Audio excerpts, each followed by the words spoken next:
Good evening. Call the East Providence City Council meeting of January 9, 2024 to order.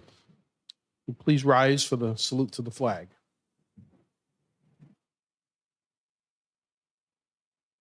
Chief Quick, would you lead us in the salute?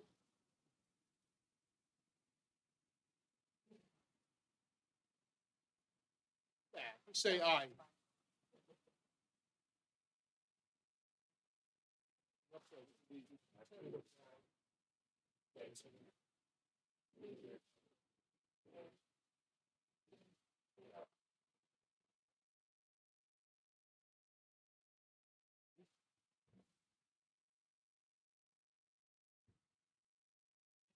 Thank you. Madam Clerk, could you please call the roll of the council?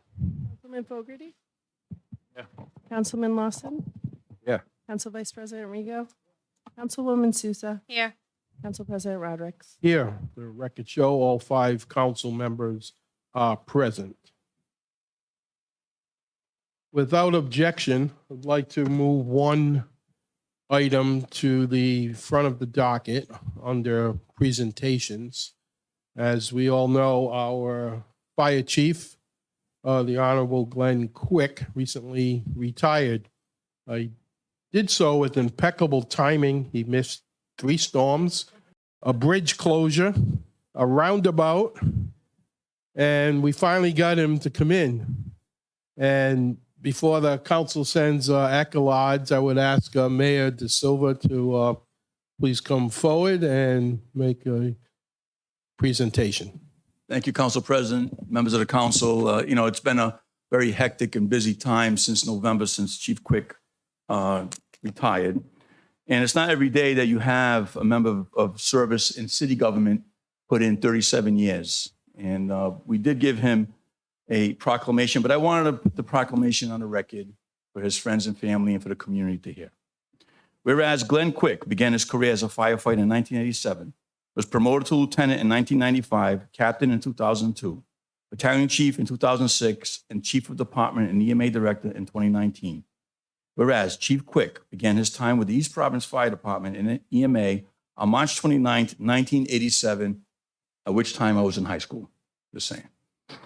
Whereas Chief Quick is a member of the Rhode Island Fire Chiefs Association, National Fire Protection Association, Rhode Island Association of Firefighters, and a member of the World Trade Center Health Program.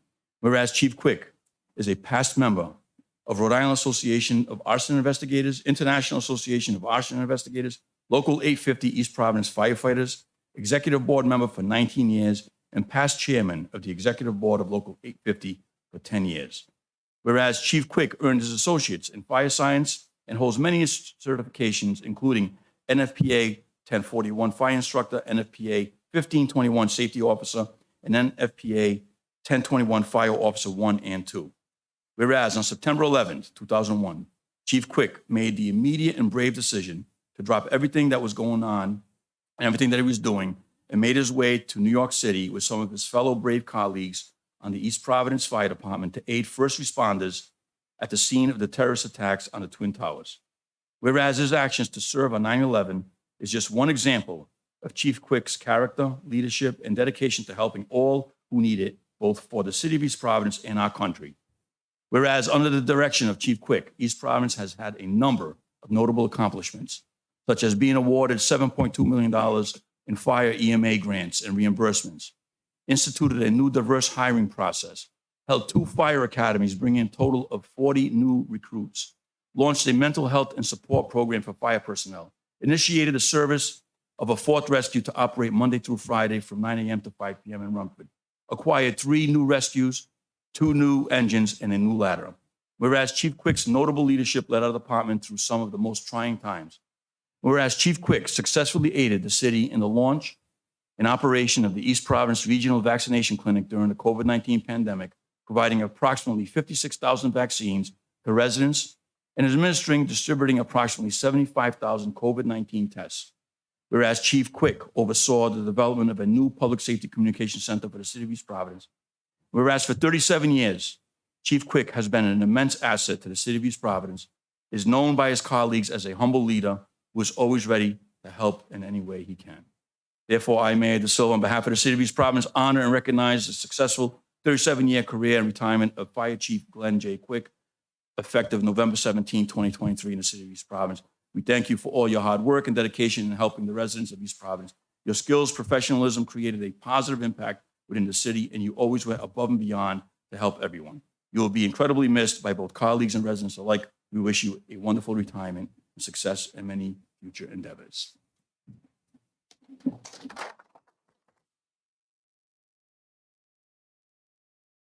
And I'd like to call on the chief to come up for a second.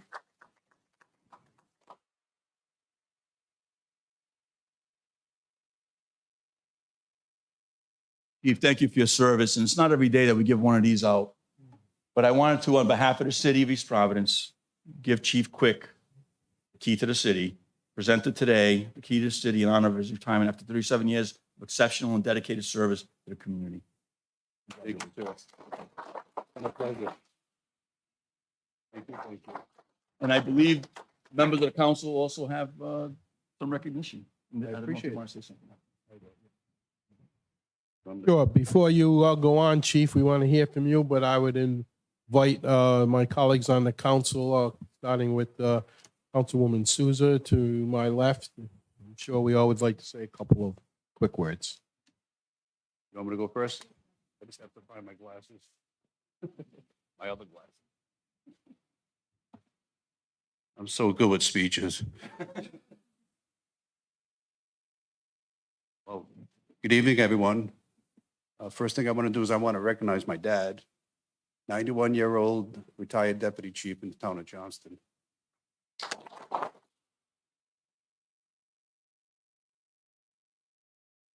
Okay, so it's an absolute honor to stand before you tonight. As I reflect on my 37 years of service, I'm humbled and grateful for this recognition from the city. None of this would have been possible without the incredible support from my colleagues, friends, and most importantly, family. I've had the privilege to work alongside some of the most dedicated individuals, and together we've served our community with unwavering commitment and passion. Really good. So this recognition isn't for me. It's a testament to the hard work and sacrifice for those firefighters right there who put their lives on the line every day. And I want to say a special thank you to the mayor. You're awesome. You're a great leader, awesome boss, and you believed in me, and I appreciate that. Special thanks to the council. There's not one vote that, every vote that we had was 5-0. And I had full support from the council, and I appreciate it. Also, department heads, thank you very much. And everybody that's part of this incredible journey.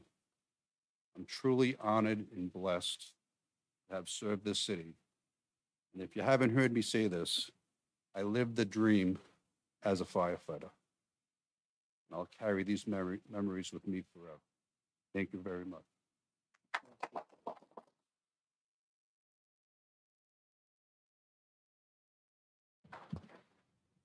Thank you. So Chief, I'd like to thank you for the many years of services that you've provided to the city and to all of the residents.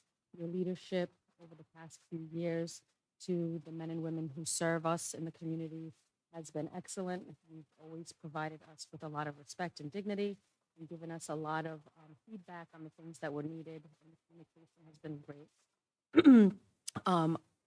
I'm really sad to have seen you retire, but I'm excited for your new chapter.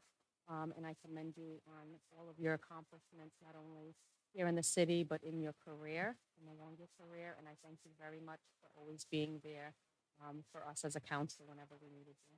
Thank you. Thank you very much. Any other members of the council this time? I would Lynn love to Fogel? say a few words, absolutely. Chief, very nice getting to know you, personable. You did a great job for our city. The leadership was recognizable by all the community, especially all the residents and all your firefighters you supported. I was very thankful to support you in every endeavor that you have, and I'm jealous, but yet I know you deserve it much. Have a great retirement, and I'm sure we'll see more of you. Thank you. Thank you. Godspeed, my friend.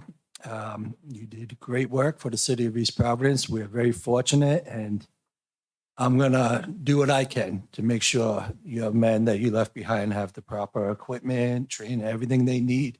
You mentioned 5-0 votes. EP Fire Department is awesome.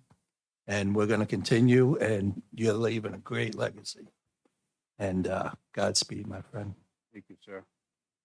And Chief, I'm not going to repeat everything that was said. I would only say that in my couple of terms so far on the council, you've always been there when any of us had to communicate with you, and you represented East Providence with true class and dignity. And I would offer for you, I checked with the mayor and he said we could do this. If you're looking to make a few dollars, we could use some crossing guards in some of the streets in the city. So traffic control, Declined. you already have the uniform. We'll see if we can boost the pay up a little bit, Mayor. But seriously, thank you, and we hope you keep in touch. And what a tribute that a lot of your staff is here. And I heard, trucks outside, and a lot of salutes to you today, and we thank you. Thank you very much. Thank you, Chief.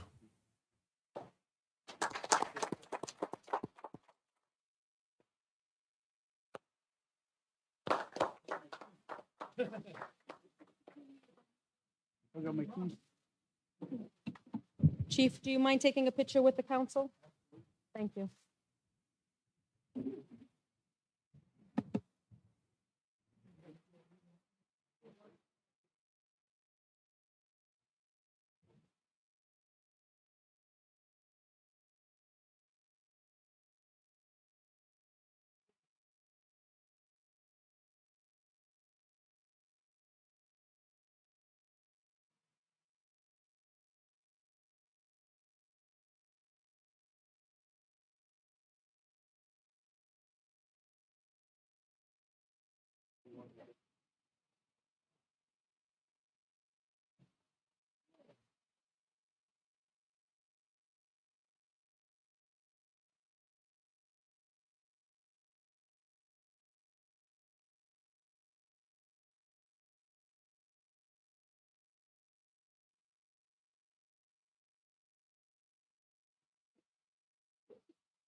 Thank you, everyone, for letting us go out of order.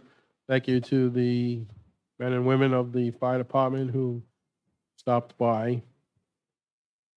Madam Clerk, if we'll at this time resume the regular docket business, I believe the executive session that will be first, we will conduct that right here at the dais.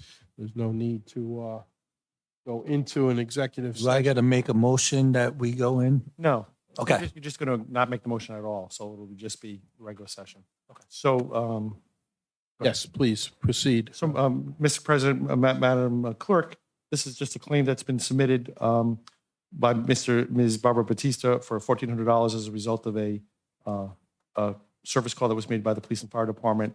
It's for a reimbursement of a doorway that had to be broken down as a result of, they had to barge into the door because of a wellness check, and she wasn't home at the time, so he's looking for reimbursement. The departments recommend reimbursement and up to $1,400. Well, the recommendation is for approval. Is there a motion? So moved. Motion by Councilman Lawson, seconded by Councilwoman Souza to approve. All in favor? Aye. Aye. Are there any opposed? The ayes have it. Thank you. Thank you. Thank you, Mr. Solicitor.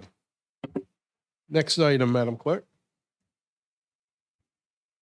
Under licenses, we have a block party read-in. It was on December 31st from 10 a.m. to 10 p.m.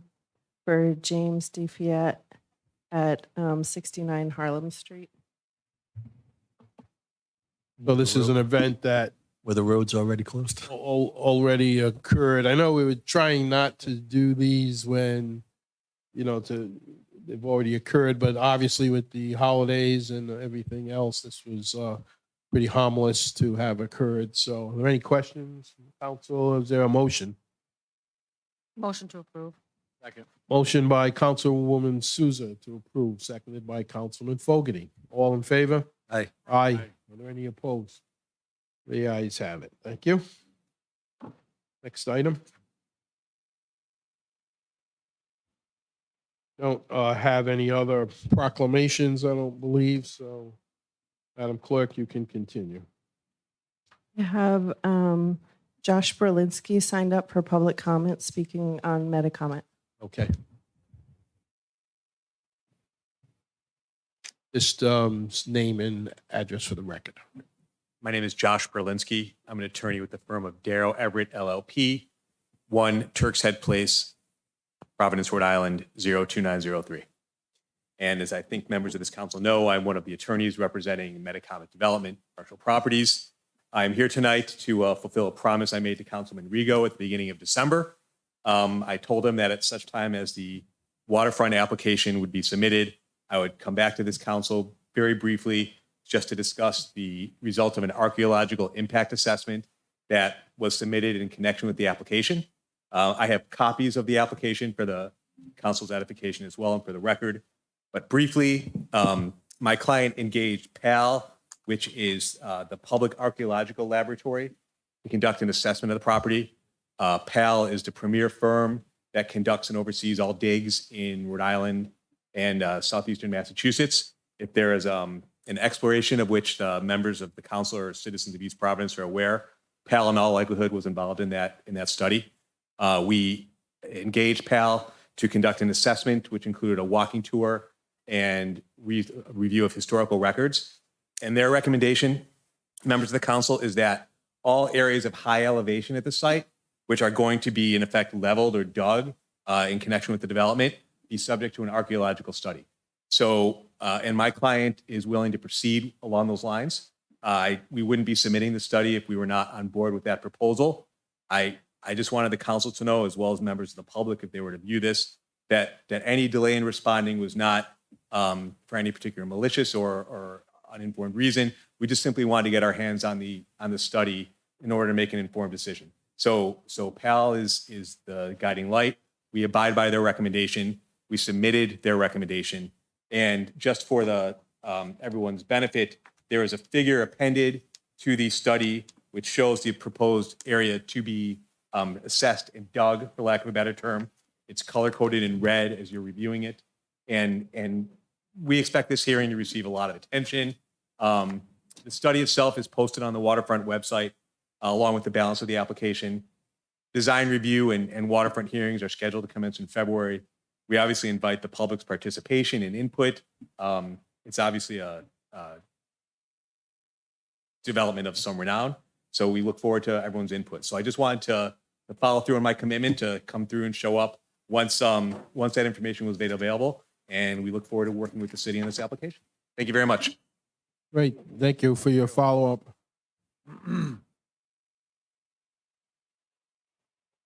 Next item.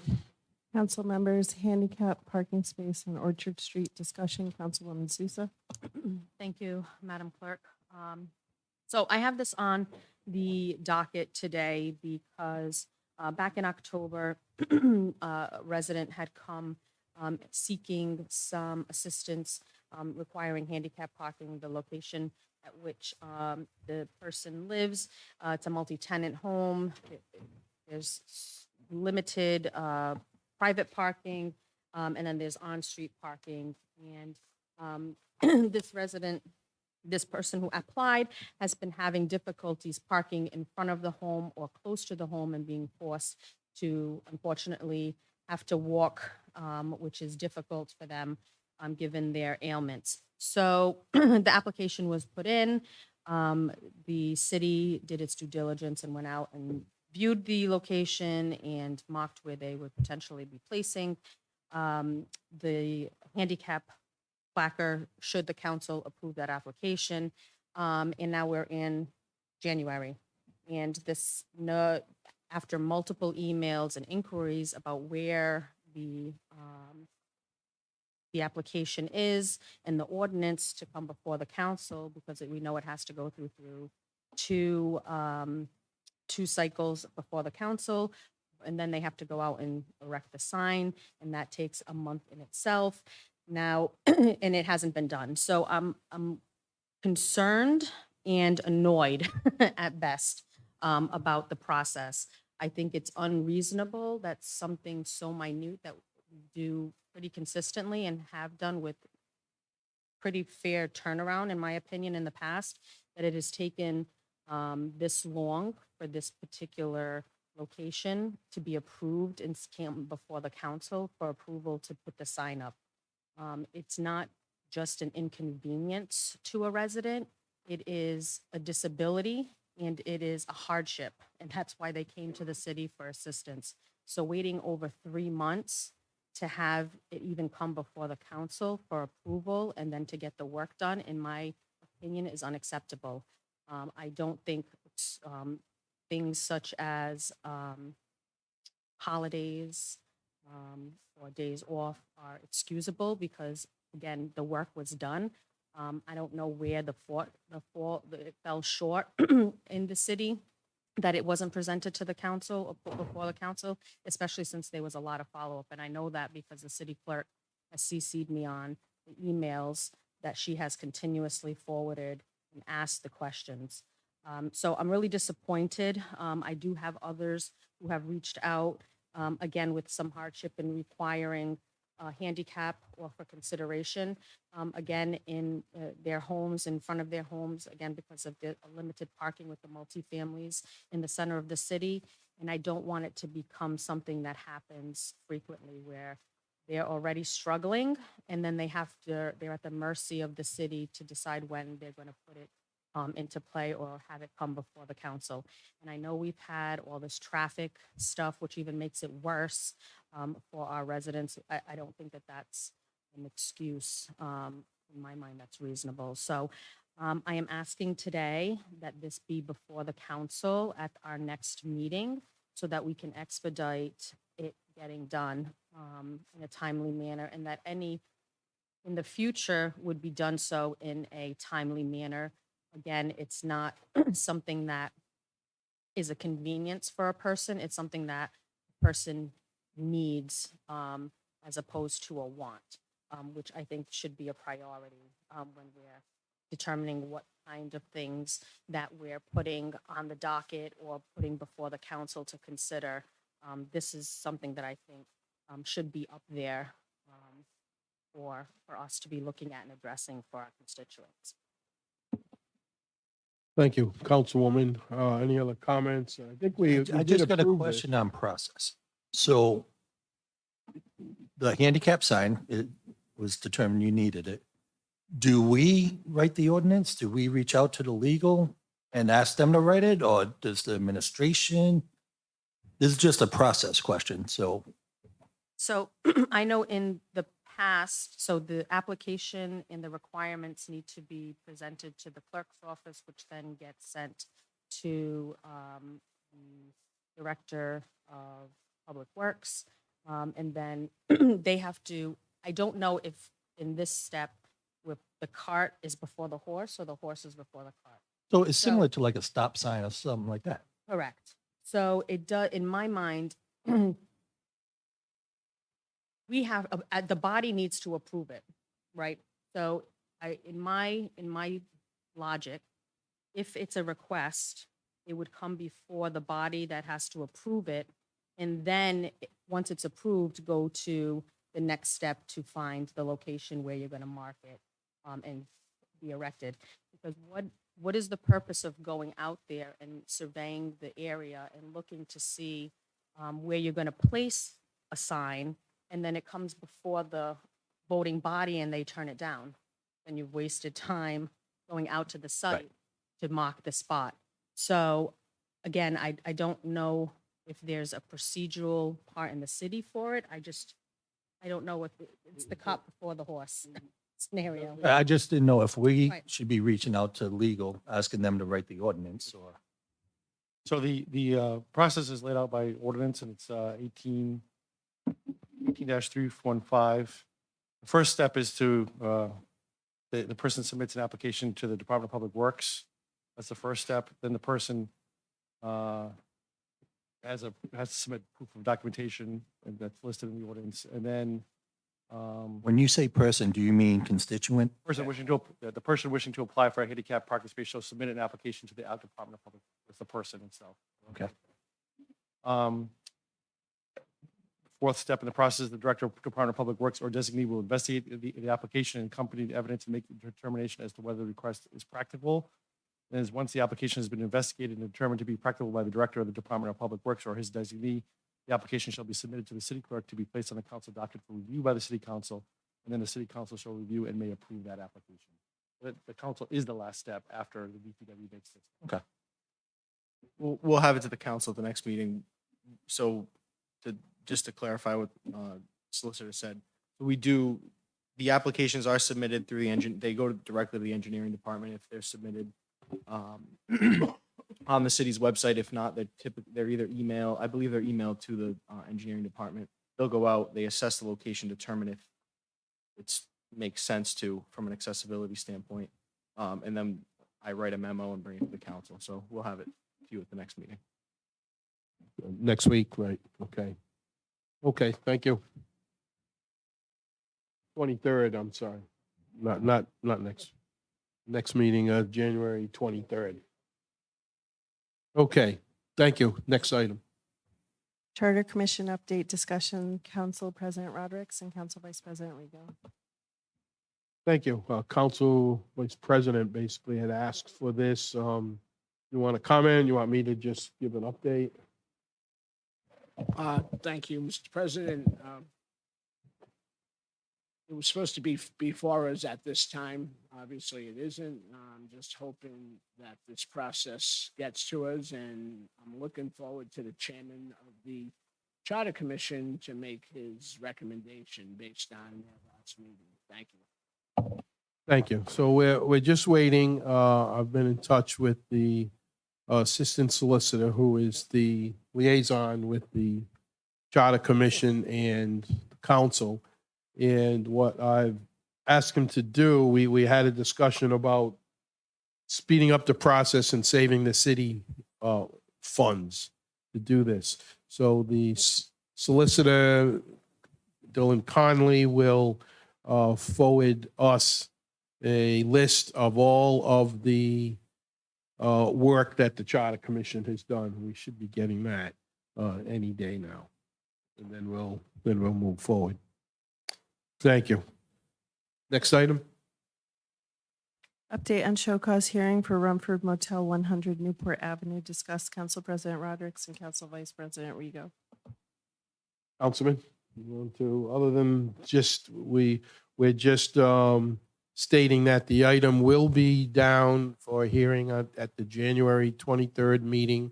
We had received some inquiries about where we still having the hearing because notice of a sale of the property has gone up on the property itself, but that's separate and apart. So yes, the show cause hearing is still on for 6 PM here in the council chambers, January 23rd. Any other comments? If not, next item. An ordinance of the Council of the City of East Providence amending ordinance chapter 911 and reallocating and reappropriating up to $1 million toward the Kent Heights Recreational Facility Improvement Project and $1 million towards improvements to the infrastructure of sewers and drains citywide. Sponsor Councilman Fogarty and Council Vice President Rego. Councilman. Yes, I appreciate the last meeting. I apologize for not attending. I had a family matter. Thank you, Vice President Rego, for getting that started. Looking forward for a motion for this to be allocated for Kent Field to get started and renovated. It's a good plan. I see the bids were by Johnson coming up, landscaping, so if we could get this going forward, it'd be appreciated. I could make it. I'll make a motion to accept. And I'll second. Motion by Councilman Fogarty, seconded by Councilman Lawson to approve. Any discussion further before? Okay, I'm sorry, it is a public hearing. Any other discussion from council members? So I'll open up to a public discussion at this point. Is anyone here who would like to discuss this matter this time? Once again, is there anyone here that would like to discuss this for or against? Seeing none, we'll close the public hearing. Council, what is your pleasure? There was a motion, I think. Call a vote. Madam Clerk? Councilman Fogarty. Aye. Councilman Lawson. Aye. Council Vice President Rego. Councilwoman Sousa. Aye. Council President Rodrick. Aye. Matter passes. Thank You you. want to bang out the resolution that accompanies this? Sure, might as well. Do the accompanying resolution.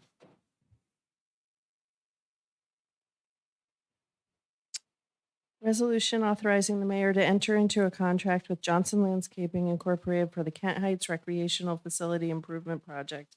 Sponsor Council Vice President Rego, Councilman Fogarty, and Councilman Lawson. Motion to approve. A second. Motion by Councilwoman Souza, seconded by Councilman Lawson to approve. Please call a roll. Councilman Fogarty, Aye. Councilman Lawson. Aye. Council Vice President Rego, Aye. Councilwoman Sousa. Aye. Council President Rodrick. Aye, thank you. Matter passes unanimously. Next item. An ordinance of the Council of the City of East Providence amending ordinance chapter 894 appropriating up to $50,000 for a citywide utility box art project. Sponsor Councilwoman Sousa. Councilwoman. Thank you, Madam Clerk.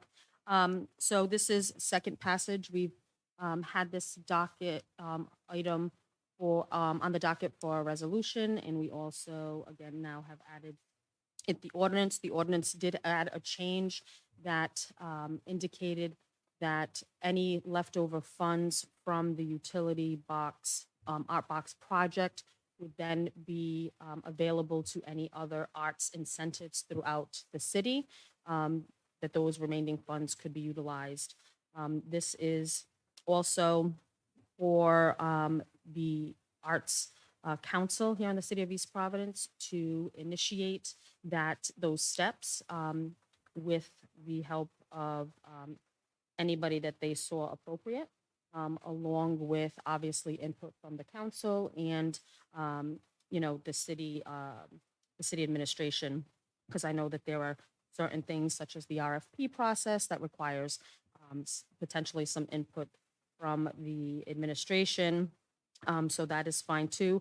I do not, however, want anything to be holding up the process. So that's why in the ordinance, it has tasked the Art Council with the initiative to get that ball rolling. And certainly we welcome all those who want to assist and participate, including residents. So if a resident has any ideas or thoughts, we certainly welcome all people to be involved. It is a community incentive event and project. So that's why we have it on the docket. Thank you. Before we open it up to public hearing, any of the council members comment? Anyone here this time to speak? Yes. If I may, good evening, Council President and members of the council. We had a very successful meeting with members of the Arts Council, members of the city, our planning department, to discuss the project and to go over, obviously, all of the different boxes and locations and whatnot. And we do have Dave O'Connell here who's willing to speak about the process and about the meeting. But we did have a recommendation in terms of the language, if it could be added, just as a suggestion, that this would be managed in collaboration with the Arts Council. That was just a recommendation. I appreciate the recommendation, and I think it's thoughtful. However, seeing that this is final passage, I wouldn't want to start back at square one. So we know that it would be in collaboration. What I would assume it would be in collaboration, but I don't think that we need to go backwards and start this again through 2 more rounds with having to post in another month before the council. I just don't feel like that's necessary. I think we're all adults and work well together and professionals, and that we can agree that it is a collaboration.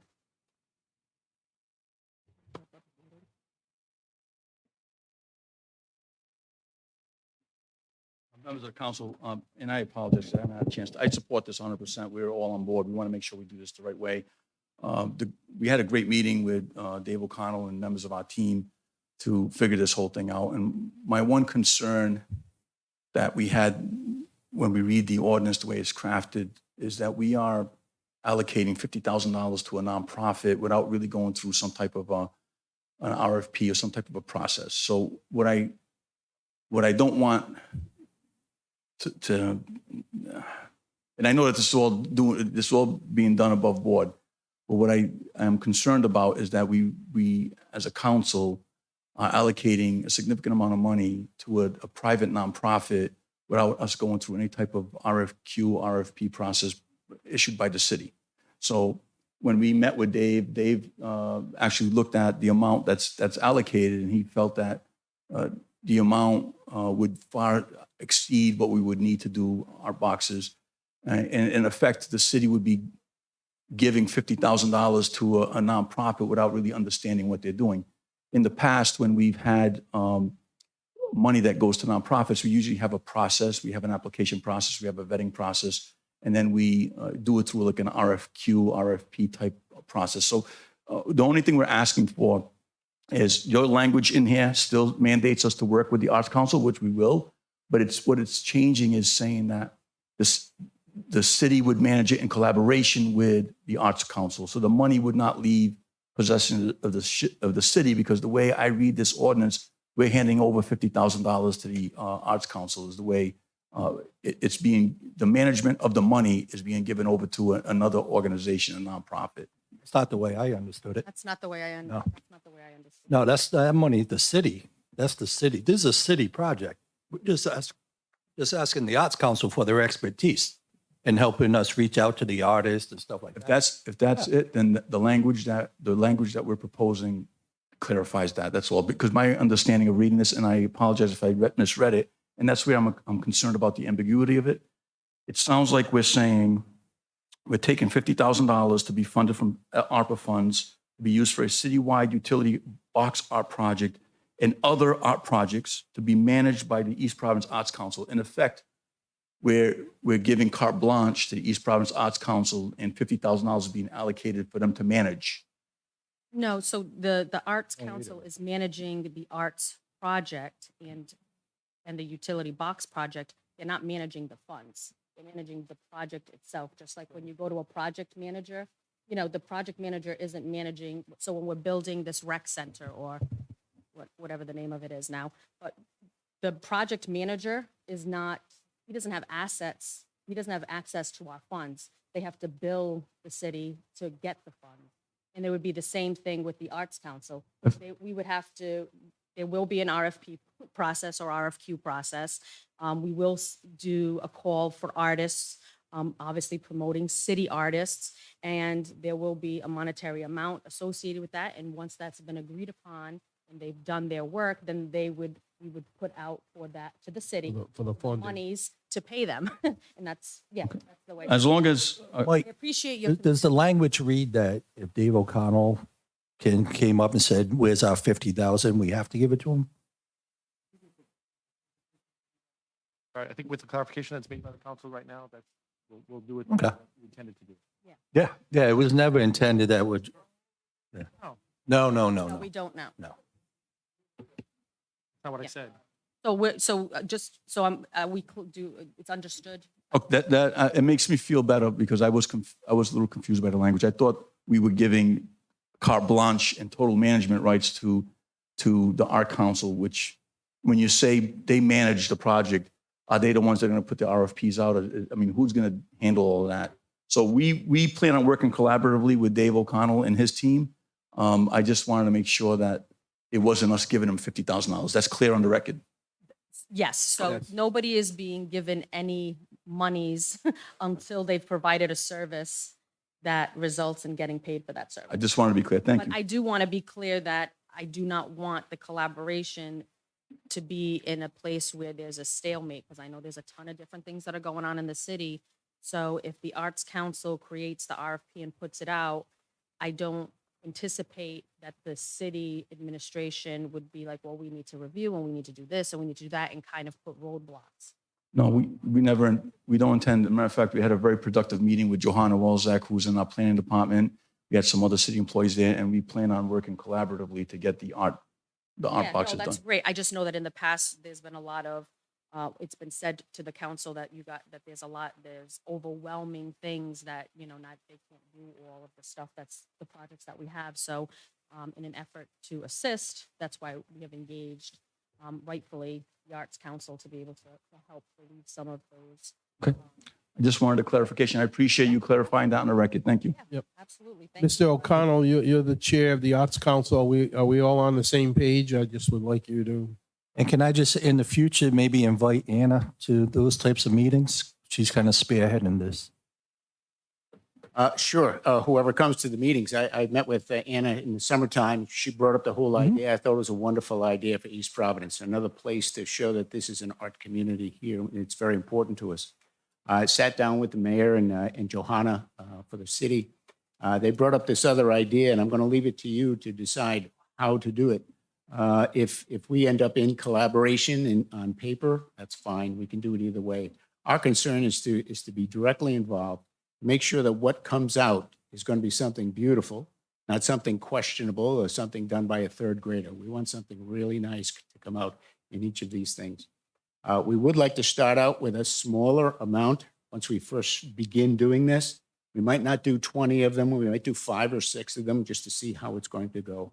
And the other thing that's in the back of my mind, as I understand the funding that's involved here, as you set aside the $50,000, that will be sequestered and restricted to this specifically. It's not going to disappear into something else to do sidewalks or something. And this will be just ours to use. And also, this is ARPA money, as I understand. Is that correct? Is there a time frame for this to be spent?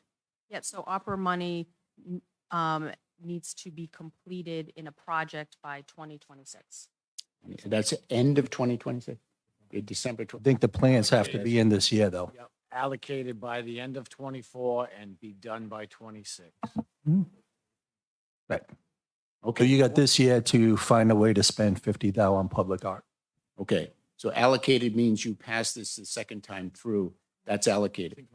It's, okay, that's good. Meanwhile, it gives us 2 years to find out where it goes, to each of, to be, 1 year to find out where it goes, 2 years to finalize okay. the finish.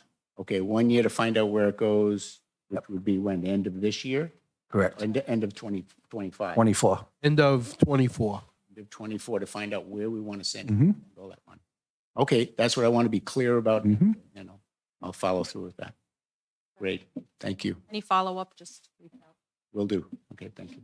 Now, I've been advocating for a statue in the middle of the roundabout, We haven't finished. like the- pointing in different directions.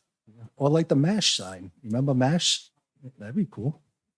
There are no other comments. We'll close the public hearing. Council, what is your pleasure? Motion to approve. Motion by Councilwoman Souza. Second. To approve, seconded by Councilman Lawson. All in favor? Aye. Aye. Any opposed? The ayes have it. Thank you. Next item. Discussion and overview of additional recommended changes to the East Providence zoning code related to outdoor dining in hotels as a permitted use in zone C1 through C5 and 1-1 zones.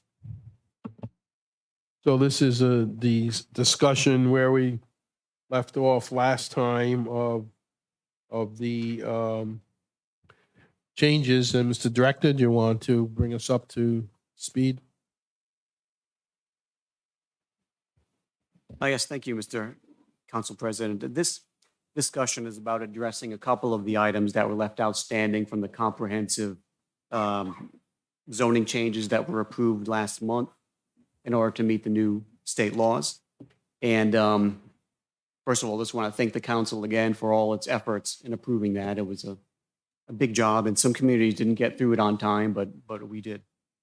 The two issues we're really talking about are hotels, specifically what zones to allow hotels in, and relief for outdoor dining. So the first one of these is the hotels. And I assume you've received these changes. They're the same thing that were in the previous comprehensive zoning changes. But the basic question for the council is, should hotels be kept as permitted in these zoning districts, being the C1, C2, C3, C4, and I1 industrial district? Or should they be changed back to either being prohibited or by special use permit in those zones? Hey, do you see any of these zones, a property that would be a hotel or? Not necessarily. I mean, you never know if there's a demand for one somewhere. So what would your recommendation be? That they're conditional or that we just go no or yes? If they're left alone as allowed in those zones, that's fine. I think my ultimate recommendation would be to allow them in the C1, C3, and C4 districts, and not in C2 or I1. I1 is an industrial zone. Right. Doesn't really seem appropriate there. I'm not sure why it was allowed there to begin with. C2 is really more of a neighborhood commercial type zone where it's hard to picture a hotel fitting in there. Right. And there's a limit of 5,000 square feet in gross floor area for building size. So it doesn't seem to really fit there either. So that's why those three zones seem to be the ones where they make the most And sense. these are separate from the waterfront districts. Right, right. The waterfront district has its own regulations Right. about where Okay. in their districts the hotels are allowed.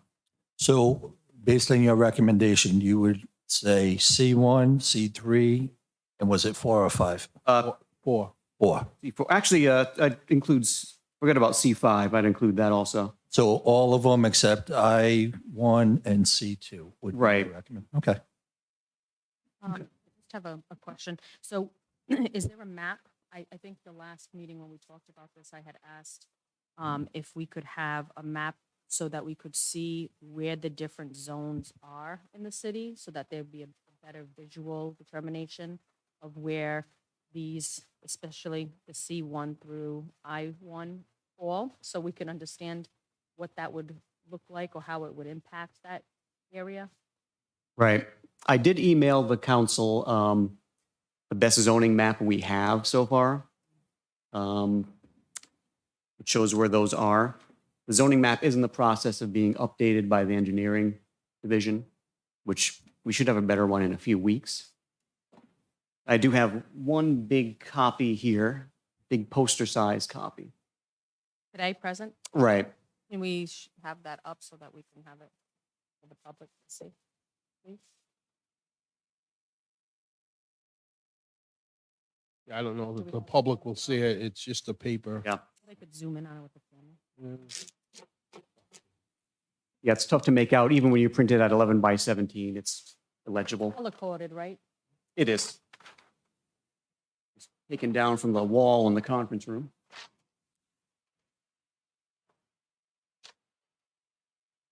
Certainly difficult in an email to see.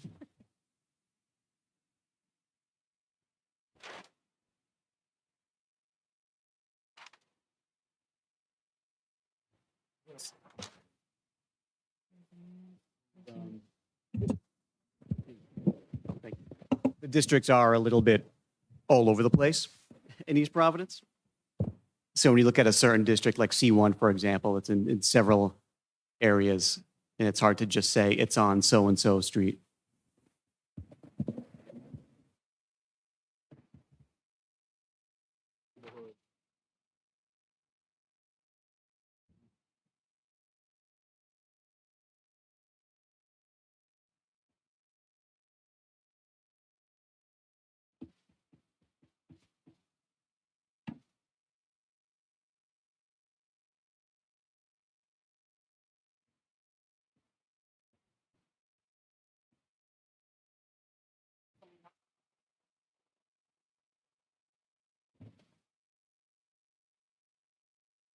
So how does it work with the Waterfront Commission? So if we approve any one of these or all of these, but it's a conflict with the Waterfront Commission's zoning, how does that, who trumps whom? There really wouldn't be any conflicts. They have their own separate districts where Well, their we're not districts changing. also go through some of these areas. Right, but who's zoning? So if they say that in C3 it is not permitted, but here on the map, it is permitted, if the council approves, whom gets, make that determination? Basically, the council doesn't have say over their districts, and they don't have say over yours either. So they don't have any Right, say. so over what any goes on in C3. waterfront district throughout, anywhere that's in the waterfront district throughout the city, it does not matter whether there's a C1 industrial, they get the ultimate say at who. No. The council made the acceptable uses for every waterfront district. The Waterfront Commission does not have that power. All they can do is what we, the council, approved as acceptable uses for each district. I think there's like 6 of them. Yeah. And every one of them has their own acceptable. You guys went through it with the meta comment Right. where you said, we don't want a hotel. So So, that's a specific project. No, but no, you created a Well, we district. created. That's right, a whole yeah, district. yeah. So that district, I'm sorry, Mike. No, I'm sorry to interrupt. You're absolutely right. Every district has its own use table that the council passes. Yes. That's the use table that applies to that district in the waterfront district. Mhm. Changing C1 outside of the district would allow that outside of the district, but whatever's in the district now, in the waterfront district remains until you change it. You could change it if you wanted to, but right now the recommendation is of all those recommendation is C1 and those numbers outside of the district. Is that you're not changing. You're only changing the permitted uses outside of the waterfront district. Just to recall, currently, the planning board made a recommendation, correct me if I'm wrong, that the hotels not be permitted in these zones. There was a snafu in the last, you guys wanted to wait and just to see what, to have a better understanding of it. So changing it back by not allowing these, you're basically going back to what the code used to say before the last passage Right. of the comprehensive changes. And what the code used to say too is that they were allowed by special use permit in the C1 and I1 districts, C1 only, C1 and I1.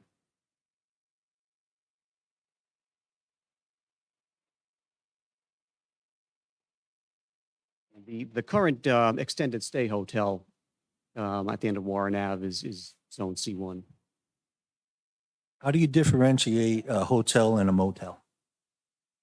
For I think these I think our zoning regulations have definitions of hotel versus motel.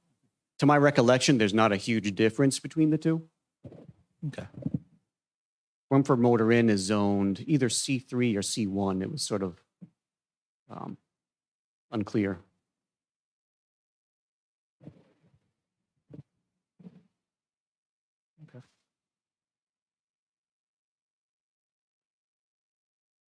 And of course, changing the zoning district for Rumford Motor Inn, you know, they'd still be grandfathered in. It wouldn't make them go away. You said that the engineers are redrawing that map. There should be no overlay between a waterfront and one of our districts, correct? So there's no conflict like Councilwoman Souza mentioned? Right. Okay.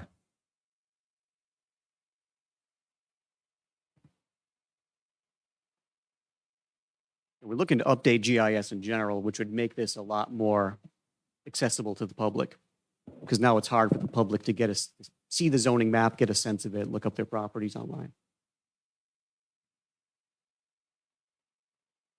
So currently, the council has approved that it be permissible under C1 through 5 and I1.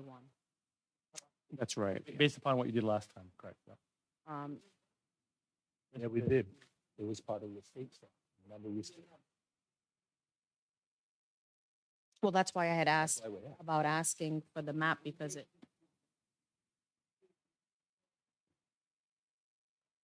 Well, let me just say Well, this. we didn't change anything with the map. If the map, yeah, if you remember, I remember I begged the council not to make the change, to adopt the recommendation of the planning board to not make the change, but you guys decided to make the change. And so I said we would have to come back. So this Yeah, is why we're back. Yeah, that was the recommendation of us and the planning board. We don't make the change. The change is made. So out of those C1, 3, 4, and 5, are there any? Councilman Rigo said 1, he preferred not be included. I'm fine with those recommendations. I mean, I don't see, again, without looking at the whole map. So I'm looking at the center of the city, and a lot of the I1s are down near Commercial Way, Almeida Way, where that's, you know, a lot of land. It's not, it's not, you know, going to affect negatively the impact of a dense inner city area as it would maybe for a C2. So I wouldn't, but then in consideration of the other pockets throughout the city, this is where there's conflict, because unless we change different zones and different sections of the city, what might work in one area very well is negatively impacted in another area in the city. So there's a bigger picture. Right, that's why we got to decide which Cs we want to allow. Another option too is that if a zone's in question, like the C1, it could be allowed by special use permit, which would be a bit of a higher hurdle. We'd have to come up with specific criteria for hotels for the new state law. So we'd have to say hotels could be allowed by special use permit in C1 if they meet these certain criteria. They submit a traffic study and show that the traffic won't be harmful to the area and things along those lines. Yeah, I mean, I'm of the mindset that any hotel or motel would likely need a special use, given the diversity throughout the whole city of all 5 of these zones. Because again, back to what might work in a C1 somewhere in the center of the city may not work in Riverside or in Rumford. It's not a one fits all in my mind. And I think, you know, potentially other colleagues may agree. and Councilman Lawson, I just wanted to give you, answer the question. The difference between a hotel and a motel by our definition is a hotel includes additional services such as restaurant, meeting, conference, and recreational facilities may be provided, where a motel is basically just lodging. Well, that's the difference under the code. another factor too is that when something is permitted in a district, there are triggers where it becomes a land development project, where it gets reviewed by the planning board, and they'll look at all those things to make sure it fits in with the neighborhood and meets certain standards. So permitted for something involving a large new construction wouldn't just be a simple sign off by the zoning officer. It would go through the planning board process.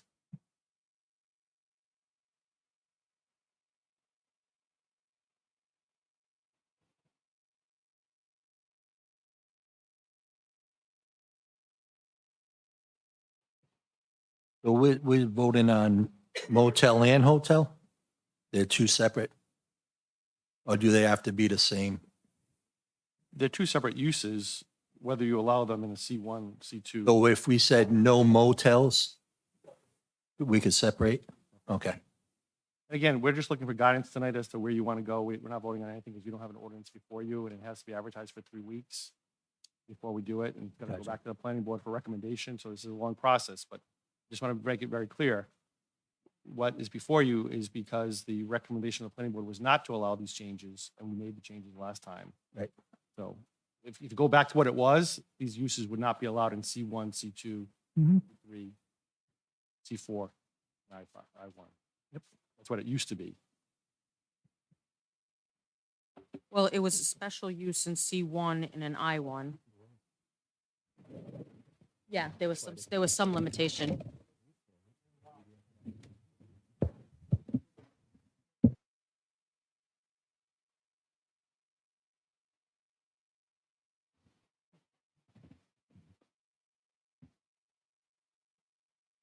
So There is no resolution tonight before If us. you guys want to discuss it later at another date or whatever, keep it, but Right.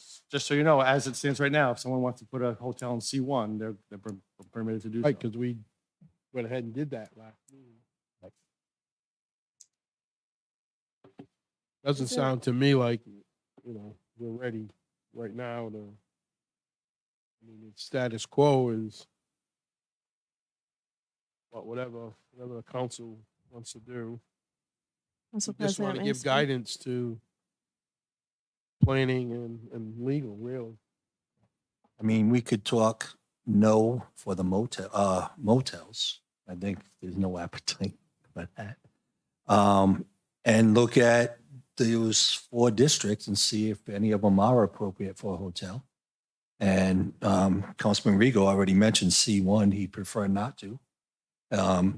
If any of the others you guys feel don't need it, that's what we should tell the planning. So that way they can write this up and we get moving. I think the I1, at least from my representation, the areas that have the I1 could be used under special permit. I don't know, again, with the rest of the city, how in those areas, if they're conducive to that, I'd have to study the map, bigger map, a little bit more to be comfortable and for other council members to have. That's an option though, right? We could go special use permit. It is, yeah. So we could do that as well. We don't have to go just straight yes or no. We could say Mhm. special use. And the special use permit, the last step is city council. No, just planning board Or zoning. or zoning. But would stop there with, IRP. The council could make recommendations or show, Mhm. support, Council has to pass criteria, grant criteria, which the zoning board would have to have to apply follow. Right. to get the special use permit. which I think is appropriate. So it gives, again, a little bit more control. So even though, and I think it takes the fear out of having a hotel in certain areas potentially. So if you keep it not being 6 stories and overbearing, and it potentially Little could boutique. work Yeah. in something in areas throughout the city. So I think this is good, and So we could be available to see, if I could be available to see that map kind of in person, that would be great, so I could. so for some guidance, should we say no to motels, no to C1, conditional, no to C2, conditional for 3, 4, and 5, and no for I1? Does that make sense? I1, I think, in my opinion, it can be special Permit. permit. Yeah, see, I'd rather leave our industrial alone. You know, do we really want a nice hotel next to our industrial stuff? But our industrial isn't always, I mean, we have homes that border, like Commercial Way and You know? Alameda, we have businesses. Okay. Again, just to, it's consideration. That's why I want to look at the map a little bit more personally to see. Okay. Because even the C1, I think, there are areas in C1 in the center of the city that might work, but not for other areas in the city. Just to. Special use and, okay. I want to be able to look at it all, and I think, again, if we can implement guidelines that we would be comfortable with and residents would be comfortable with so that it's not overbearing and it may work. Councilman Lawson, what did you say for C2? I thought the recommendation was that we do not. And I'm fine with that, that we do not allow a hotel or motel. So I have no to C1, no to C2, conditional on C3, C4, C5, and L1 or I1 is special use permit. Or you're still discussing that? That's pretty much it. I just want to make clear that in making hotels not allowed in C1, you are making the existing best extended stay or whatever they're called, non-conforming, which is okay. They can keep doing what they're doing, but they would lose the ability to expand if they have any plans to do so. What about the Capianotto project? Did that have a hotel? They were approved for anything, a lot of things. So that's something we got to consider. In that, they are in this special district, this CMU district. Because it's half. Commercial mixed use, and hotels are specifically allowed there. Okay.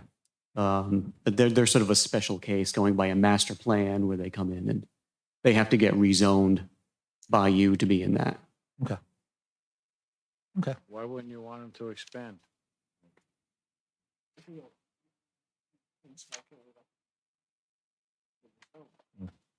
Could be a special use, so that way it doesn't affect them.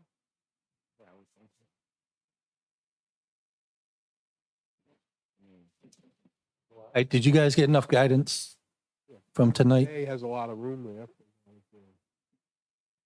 Go back. Yeah, okay. Yep. Okay, thank you. Come back and once again. We do have our second issue of outdoor dining relief. Right, so now we're on the outdoor dining. Go ahead.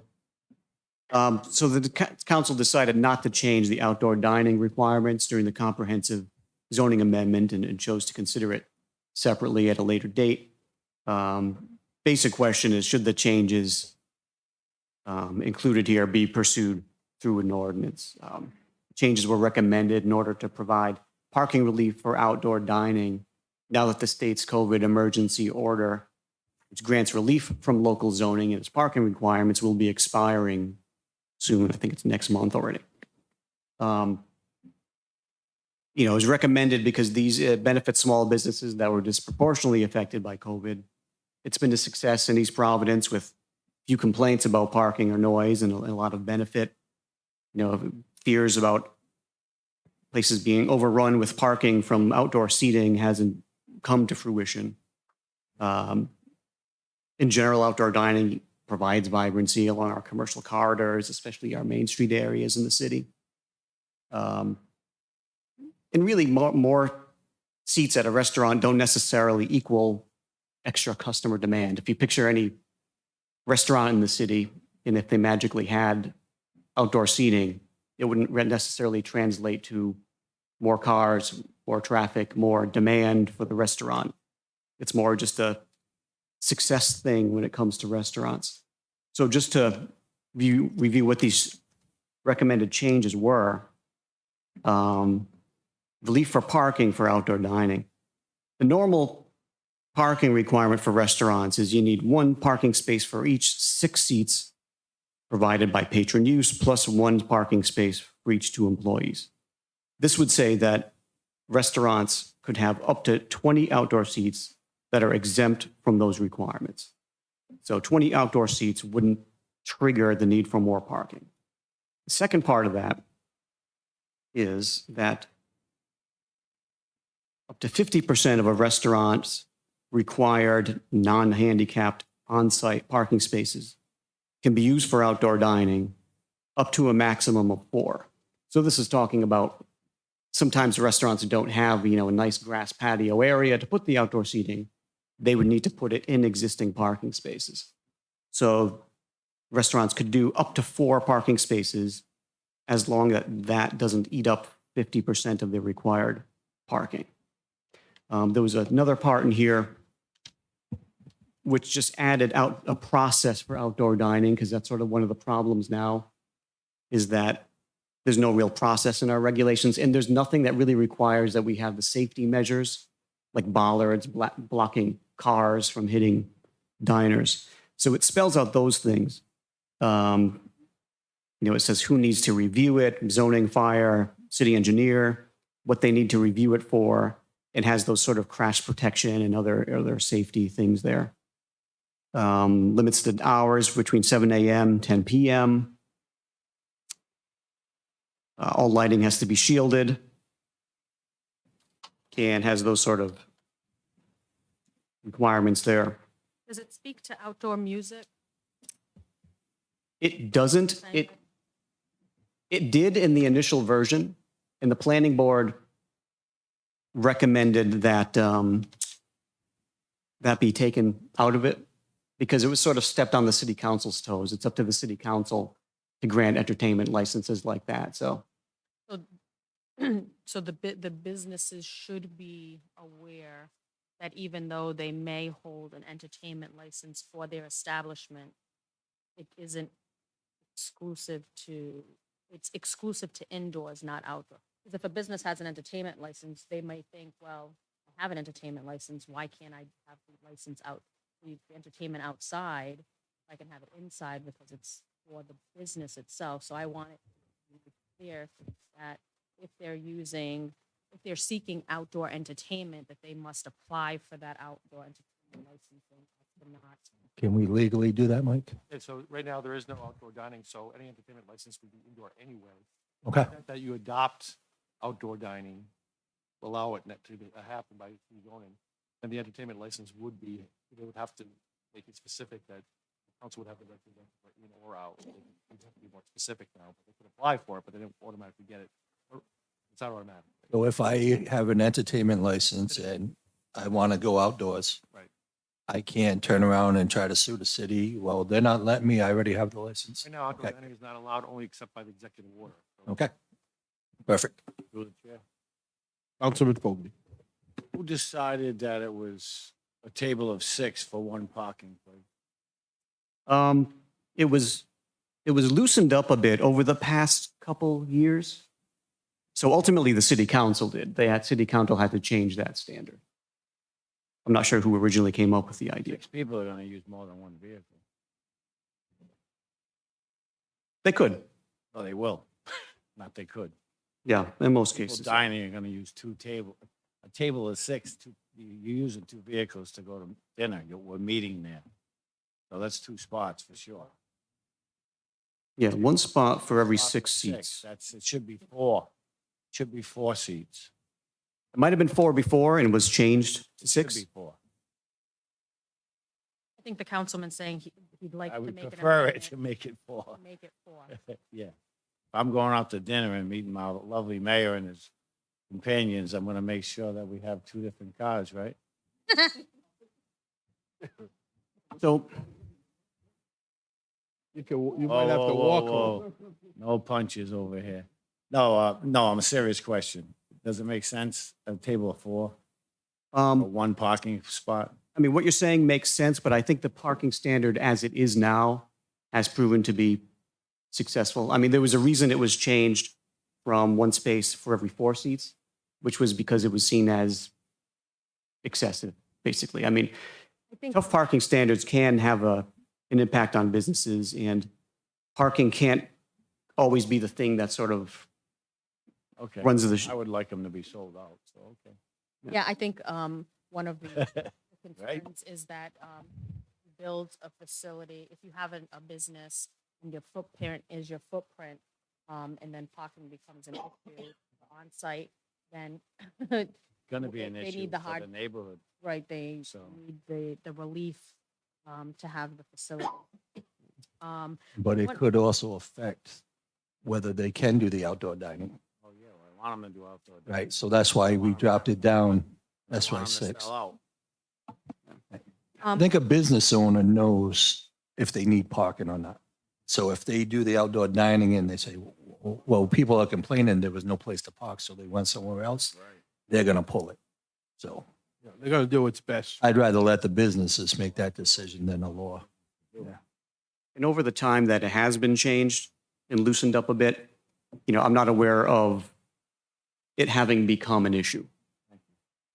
One of the questions I have is, number one, where it speaks to the up to 50% of the restaurant with the on-site parking spaces with a maximum of 4 required spaces.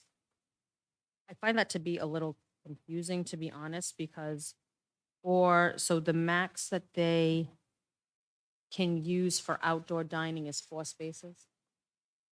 Is that correct? The most required spaces that they could use is 4. The size of 4 parking spaces? Right.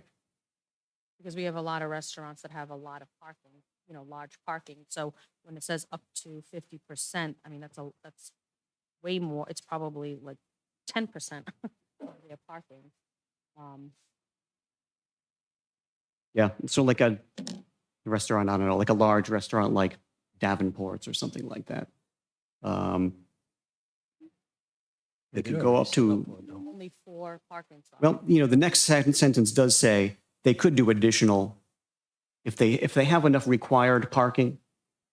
Let's say, a restaurant has a big giant parking lot, they could do more than 4 as long as they're not eating into more than 4 required parking spaces. My concern is the 50. So 50% of a parking lot for outdoor dining is a lot. Yeah, and that's thinking of like, a restaurant with a very small parking lot. I can't see a restaurant having that huge outdoor dining because now you got to staff it. You got people running food. You got, there's a lot to it. So an outdoor dining is great, but I don't anticipate somebody taking half of their parking lot. I hope not. Yeah. But the wording does suggest that it is possible. Okay. So Is there something we can clean up with that? Yeah, like the other one, you could choose to pursue it as it's written or modify it, downscale it a bit or not do it at all. And we might want to hear from some business people because I don't know of a business or a restaurant who would give up whatever it is, parking or an entertainment, or that's going to hurt them. They're going to, if they do, they're going to correct it quickly. Correct. So we don't want to put onerous things on the business community. Let them flush it out a bit. I mean, you mentioned Davenport's, and there are other businesses there. Look at across the street, say Greg's, which is the only business really, and that's a big parking lot. If they were to use half of that, which I doubt they would ever do, not that many people want to eat outside. Not today. And in summer they would, but probably not half of Greg's customers would want to do that. But if they did, that's up to Greg's and their customers. And according to this, I don't know what the final answer would be, but according to this, they couldn't use half their parking lot because they would probably be eating up more than 4 of their required spaces that they'd need. Up to 50% of the required, plus there's fire lanes, other things that would have to be considered. That's and then they could ask for more but they can only, you had a small limited number of parking lots, you can only use 50% of that that's required. Okay. Right. yeah, I just wanted to be clear. Yeah. It's not as clear as it should be, but that's Right. exactly what it's not saying 50% of your parking lot can be used. Right. 50% of those required. Well, if you're required to have 10 spaces, you can use 5. Well, yeah, okay. And of course, to be clear, if you want to pursue this as recommended, we'd come up with the ordinance, hold a public hearing, and you could always change it from there and downscale it. And that might be a way to hear from people in the business community about, or surrounding neighborhoods about what makes sense. I got a couple Yes, questions. Councilman Lawson. Okay. Section 19-360.4. So addition of outdoor seating requires the approval of the zoning officer. What is his criteria? Now, part of that question is, we talked about crash protection. What does crash protection look like? Does it have to be those big cement, like DOT drops down, or just any kind of physical barrier? And the other one has to be reviewed by building official, fire department, and city engineer. Does that cost the business money for them to do that?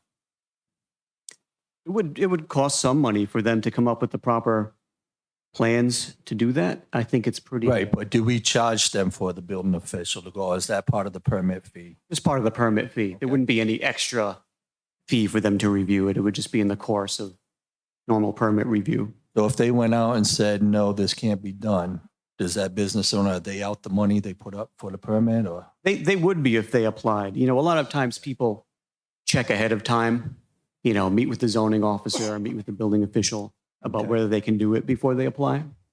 Okay. Denial could be appealed to the zoning board. So if the zoning Gotcha. officer says no, that decision could be appealed to the zoning board And is that the case where it goes to Superior Court after? after the zoning. After, okay. All right, As far as the so, crash protection, you know, yeah, it has sort of general language in here. It's ultimately up to the fire department with what they think is acceptable. So okay, it doesn't necessarily have to be, you know, big ugly cement blocks. It could be something else as long as it provides good crash protection. right. I just want to make sure we're being consistent. Like if we tell business A, you have to have these big cinder blocks, but business The B, poles. yeah, yeah, Mm. okay. So none of this would displace handicap parking, No. fire lanes, required spaces. That stuff can't be touched. Right, right. And that's the idea of formalizing the review more. Right. Is to have the right people look at it and make sure things like that don't happen. So then essentially, a business owner wouldn't be able to have the outdoor dining where they're handicapped. So the handicaps are, let's see, the door. So an owner, a business wouldn't be able to necessarily have it right there near the door per se, if it's in the parking area. Right, yeah, they couldn't displace that. And maybe they could move the handicap space somewhere else if it makes sense, but that's, you know, they'd have to meet all the regulations to do that. Say, wouldn't that be probably against ADA? It might be. I mean, if they're picking it up, moving somewhere else Yeah. that's farther, Right. yeah, it might be. So I got one more thing, and it doesn't have to be answered tonight. I'm looking at like Riverside Square. There's Saki just opened. The sidewalk's probably too narrow to put chairs on, but if they blocked one parking space in front of them for a little outdoor area, is that considered their parking because it's on street parking? I work on Daya Street. I work for Brown, and they have these little bump outs that accommodate outdoor stuff. Is there a regulation of how much sidewalk has to be available for an outdoor seat?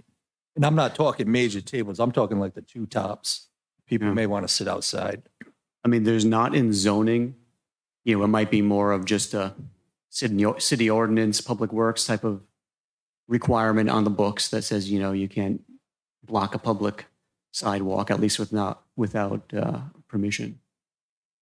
Okay. And I think, so like Providence, Federal Hill, definitely in Boston, they do close off areas and then use part of the street to Right. have the public dining as extensions. I don't know how great that would be. That's why, yeah, that's why I'm just didn't look for any. It's just, Yeah. those are the type of things, because there may be other places that can, Cafe Zara has the outdoor, right?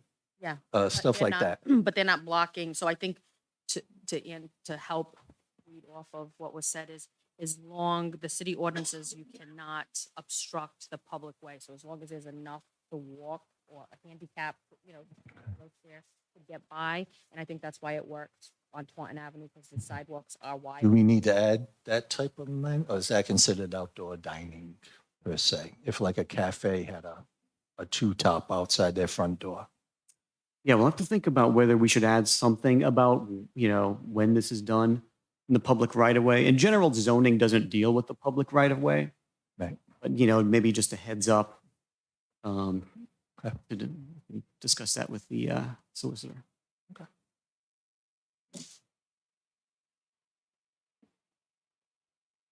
Any other questions? Do we have anywhere where, because since this is new, then we don't necessarily have a permitting assigned to that, or what a cost would be for someone to apply for a permit? Has that been discussed? What the permitting fee would be?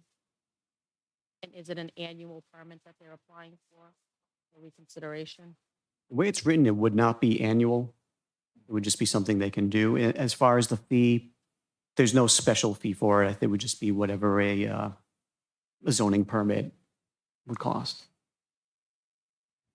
No license, only if they want entertainment. Right. I'm good. Why do you have to have a fee for a business? No, they're saying that there isn't a permit fee. Well, there isn't. Yeah, there's not a special one just for outdoor dining, but whatever the normal zoning permit fee is, they'd have to pay, which isn't too much. I have to look up what it is, but, you know, just to pay the basic cost of having everyone review this. Oh. Yeah. Thank you.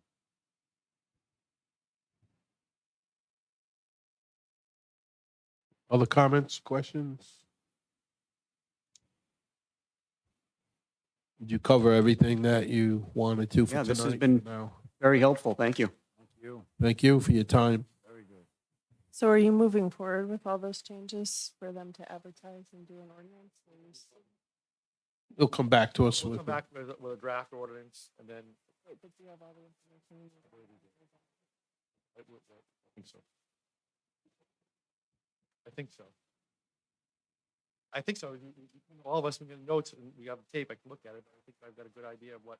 Yeah, and you can always talk with the clerk. And Does the clerk have the information, please, since you represent the council here?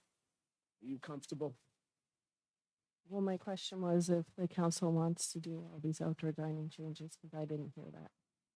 Well, nothing is definite. We're just, these are our, There was nothing that I feel needed to be taken out, if that's the Because question. Are legal- you guys comfortable with this as is what she's saying?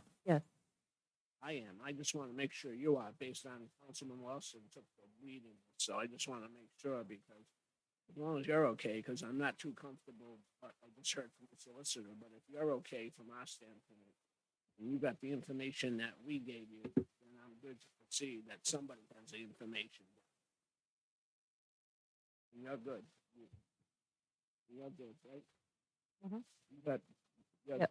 as long as you're good. That's a confirmation that these outdoor dining changes are going forward. So legal has enough information to draw up the ordinance and planning can advertise for it. As long as you have, if you're good, that's what I'm happy. We will draw a draft ordinance for review before we advertise. Mhm. You can comment on it. If you have other topics that want to be changed or whatever, then we'll do it, and then we'll get a final ordinance, and then we'll advertise it. That's go to that way. You have to go to the planning board, back to the planning board for their recommendations of this anyway, because that's the process that needs to be followed for the zoning ordinance. So once we have a final ordinance that you guys feel comfortable with, it'll be referred to the planning board.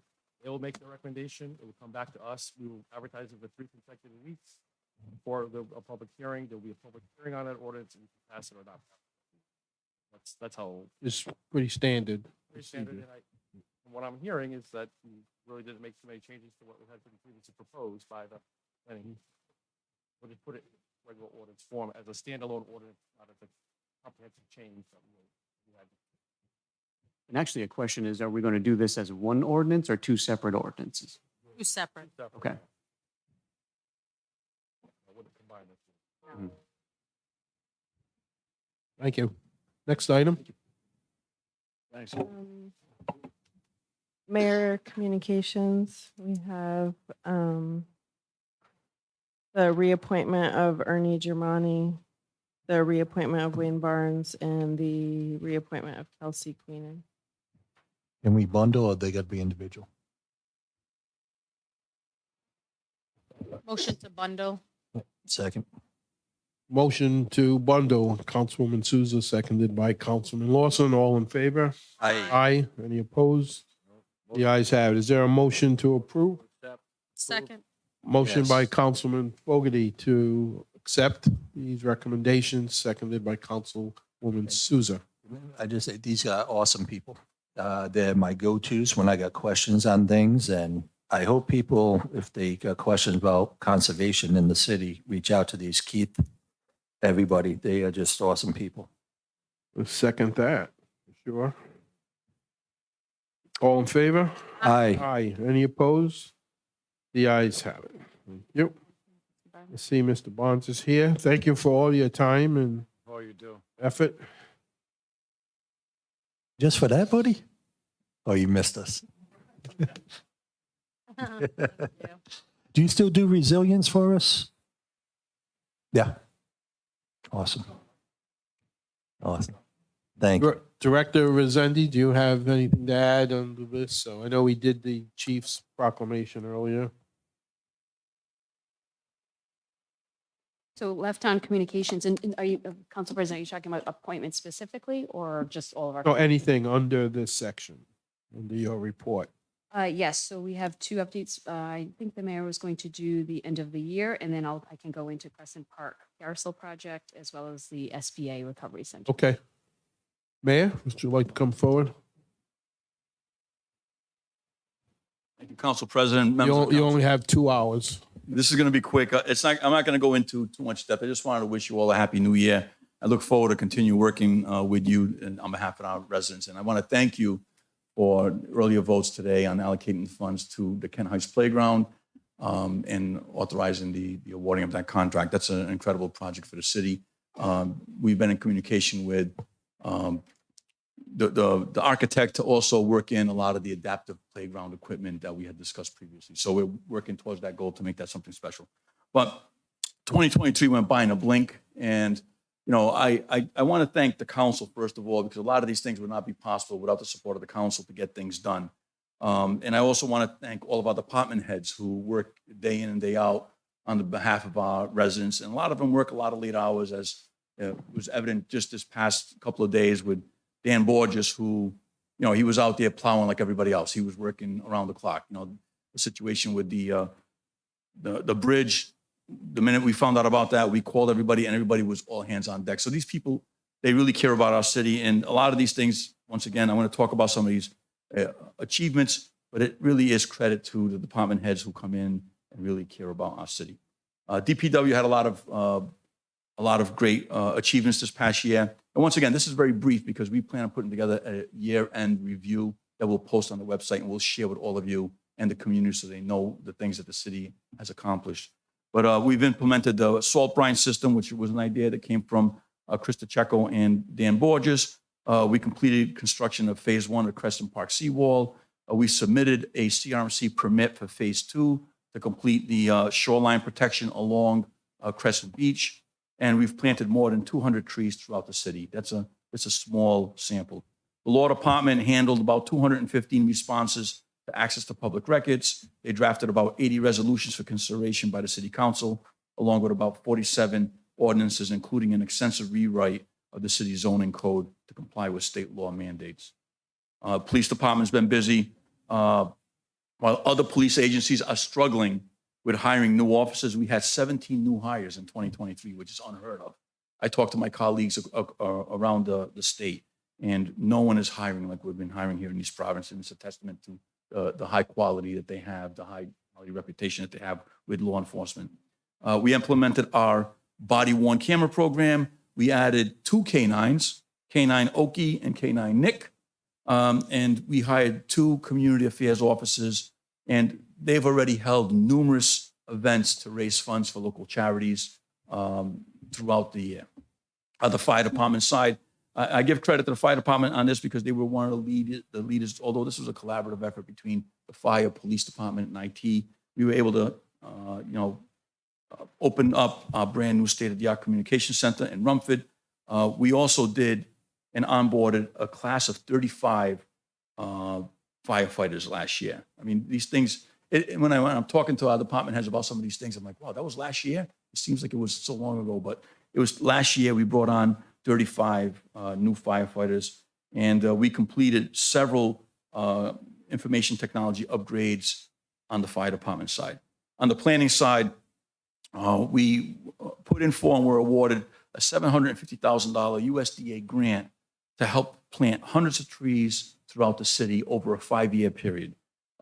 We were awarded a $200,000 EDA grant to do a feasibility study for the Oldham School. We were awarded millions of dollars to go towards the East Providence Community Center. We also were awarded $340,000 for the Learn 365 grant. And they did, and I know Keith, I see him in his office. Keith was very much involved with his team and with the law department to rewrite the zoning ordinance subdivision regulations. So it's important to recognize the members of the planning department because they bring in millions of dollars into the city through their hard work, grant writing. We've got an incredible team of dedicated people there. The city clerk's office was busy too. They processed 249 dog licenses, 224 marriage licenses. That's a lot of marriage licenses. And they welcomed 59 new businesses to the city. We also had the honor of welcoming a new city clerk, Jill Seppa, to city service. And they reconfigured and streamlined the process for municipal court for faster service for the residents. IT has established enhanced cybersecurity training for all of our employees. We introduced an enhanced identity management system. There's development of incident response in collaboration with public safety. So IT has been super busy upgrading technology at DPW and other departments. So we're bringing new equipment to our staff. Recreation department had a busy year.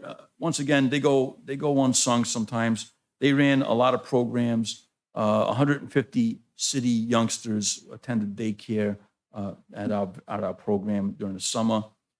We also had a lot of mayoral summer youth workforce staff who were introduced to city service working through this program. And they were also, they were stationed at the city's parks, playgrounds, and splash pads, where they offered 10,500 free meals to youth and teens 18 and under. So that's a great program in collaboration with getting food to those people who are in need. So a lot of students who go to school during the summer, when they're on summertime break, they don't have access to food. A lot of these kids, unfortunately, rely on school lunches for their meals, and this is a great way to keep that food available to those kids who need it the most. Also, Crescent Park Carousel hosted its first ever Summerfest. The 4-day event featured carnival rides, a classic car show, and food and craft vendors, and I think that was led by members of the council who wanted to see that happen, and it turned into a great event. Senior Center, we completed a kitchen remodel. I asked you to, if you haven't had a chance to stop in there, kitchen remodel, landscaping project was complete. Installation of new windows in the old part of the Senior Center is ongoing, and I think it should be complete. And they served 14,902 meals to seniors. That's an increase of 3,546 meals from 2022. We're actually seeing an increase in membership at the East Providence Senior Center. So it makes us happy to see that we're reaching our senior population. Human Resources welcomed 37 new employees to the city of East Providence, filled 75 full-time and seasonal positions. When they say 37 new employees, that's just not counting the 35 that we onboarded to the fire department. This is to the city. And what's happened, like every other municipality and every other workforce company out there, you see a lot of turnover in employees. So we're constantly going through processes. We just put out a job. We're looking for additional traffic control personnel, because as you see what's happening with this bridge process, we're trying to get people out there to work, and we just didn't have enough. So we put out a job process trying to bring people on board. Every time we do one of these processes, it's a lot of work from the people in HR. It's a lot of work handling one of these processes. So they brought in 75 full-time and seasonal positions, provided training to 150 employees on topics such as workplace safety and customer service. And the finance department is 6 months ahead of last year's audit. We just got word that the 2022 audit is complete, so that's good news for us. And they're ahead in the 2023 audit process right now by 6 months. We completed a statistical evaluation last year through the finance department, and they process approximately 300 invoices per week and 150 checks per week. So that's just little synopsis of what they do. The library, once again, they're incredible here in the city. They acquired over $100,000 in grant funds. They provided 850 free programs for our residents throughout the year. A total of 185,586 items were borrowed, including books, DVDs, electronic books, audio books, and we welcomed 155,000 visitors to the East Providence Public Library. So that's just a brief synopsis. We will be putting together, we have all of our department heads working on a much more detailed, in-depth end-of-year review that we will be sharing with the public and the city council. I thank you for your time and your indulgence as we just really give credit to the department heads who and the employees in the city who work every day to make East Providence a success. And I want to thank the council for giving us the funding and the resources necessary to carry out these missions. Thank you, Council President. Thank you, Mayor. Appreciate that. It's always appropriate to get a little bit of an end-of-year report on how things are going. Thank you. I just want to take a moment Sure, Councilwoman. to thank the mayor, his administration, and the department heads, and all the city employees who work diligently day in and day out to make this a safe and amazing city to live in that draws in the public. I want to also thank the council and each of the members for their due diligence and their support and the ability to make all of these wonderful things possible through the budget and through approval of the licensing and contracts that we do. And I think that we've got a lot of things still coming, and I know that my colleagues and myself share the same passion as the administration and their staff to do an amazing job to get the city where we want to go. And I just want to say that I'm very proud, having completed a year now since the inauguration with you four gentlemen. Thank you for all of your support and your commitment to your residents and your wards and to the city as a whole. I want to say the same thing. Thank you, Mayor. Great leadership. We go back and forth on several things, and ultimately we come to a decision that's best for the people. And I really appreciate the workers. I'm a big workforce guy. Appreciate all their hard labors, and I think we're going to grow further. And furthermore, I really appreciate the DPW director doing all that wonderful work. That system did work good, noticed by a lot of residents, so I appreciate that new system you put in place. The two water mains, someone working on Christmas Eve was called out to a family friend of mine and the neighbors, and they had to come out on Christmas Eve to do that water main break. So, and the council, being a first-year councilman, I'm really thankful for the city clerk, the people here, Melissa, the president and vice president, Councilman Rigo, and Councilman Lawson and you, Anna. I appreciate all your support for me. I'm going through some family troubles with health, and the support was overwhelming, and I appreciate that. So let's keep going forward for the best interest of the city. That's my intent. And anytime I've called, things have been taken care of. So, and the residents that call and contact me also agree that their concerns are getting met and dealt with. So thank you very much. Thank you, members of the council. And I just would add, this is the term I like to use, we're one city. You might have an administration, you might have an elected body, we have employees, we're one city, and we're going to work together. Thank you. Director, do you want to continue? Yes, thank you, Council President. Just two additional items, if I may. So there was a meeting today just to get an additional status, some status information on the Crescent Park Carousel project. So title researchers are checking to see if we can move the project across the street. Obviously, that includes Clam Shack, the bathrooms, as well as the tent. We met with Tracy Johnson, who went over it. We met with engineering as well. And we do hope to have additional information in the coming weeks for you. So I just wanted to bring that update to you. In addition, as you may recall, the deputy district director of the SBA, Mark Haywood, came out with his public relations person, Anita, They have been at the Recovery Center since that last meeting where they came to report out what they were offering there. Since then, I just want to report as of January 8th, there have been 497 applications submitted through the EOD with over 300 in process. So in addition to that, there was a recently declared disaster declaration through FEMA. So what that allows is additional support for flooding from the flooding in September. So in addition to that, the SBA folks, the crew at the Weaver Library will be there until January 26th.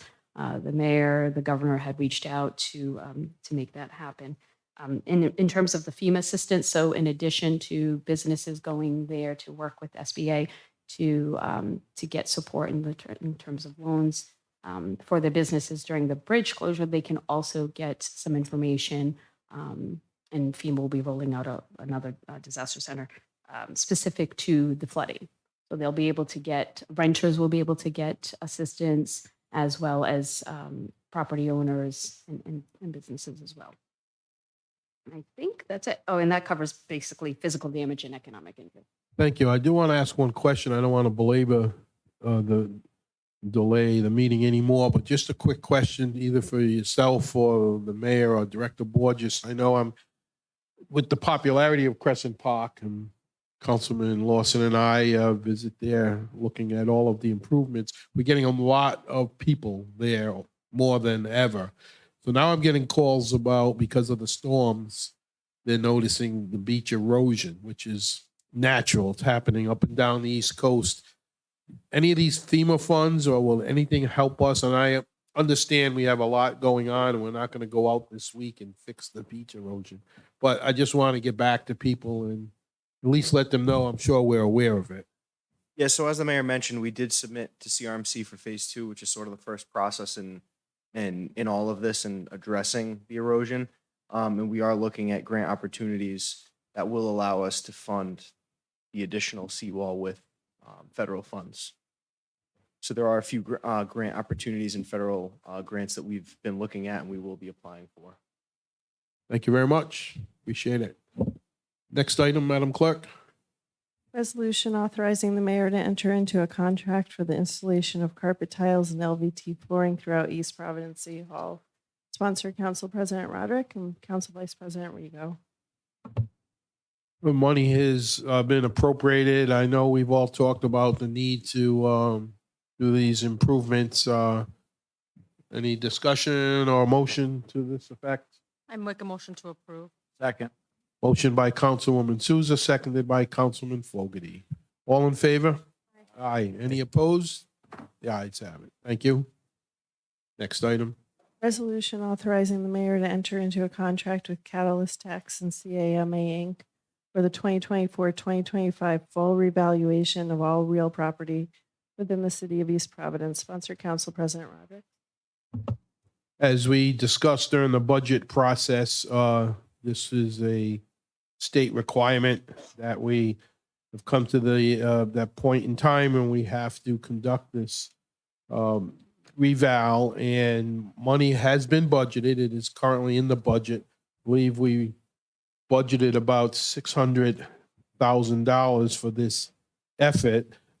Bids did go out, and there is a recommendation for the low bidder, which has come in the amount of $573,200 for the full revaluation of all real property within the city. So once again, when something like this is a state requirement, I don't like to go on and get into all of the weeds of it, because it's something we have to do. It did go out to bid.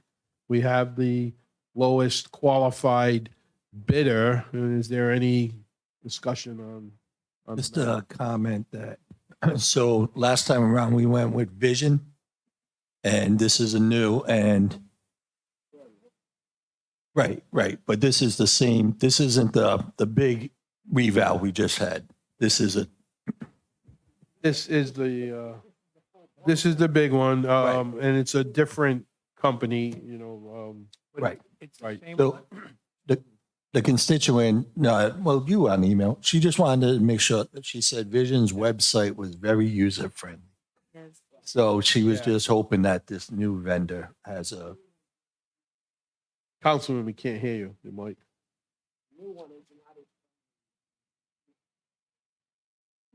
Okay, so this is, Mr. Moore, do you want to comment further? This is the same company we used last time, Hmm. revaluation. So it's the same company that we had used before. They're by far the low bidder, $150,000 less. And it's the same software. It is a different name because that company was bought out. The same people will still be here. So it'll be the same software, same people as we had this last go round. This last one was statistical. This one will be a full rebound. Right, and it used to be called Northeast, right? Revaluation now, it's the same company, different name. All of the recommendations seem to be positive from city's point of view. We've had good results. I know there is a couple of people that thought the other vendor had a more friendly website.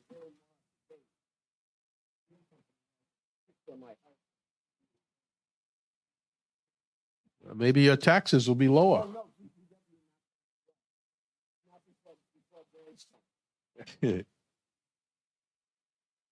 Any further discussion? or- no, I'll make a motion to approve. I'll second.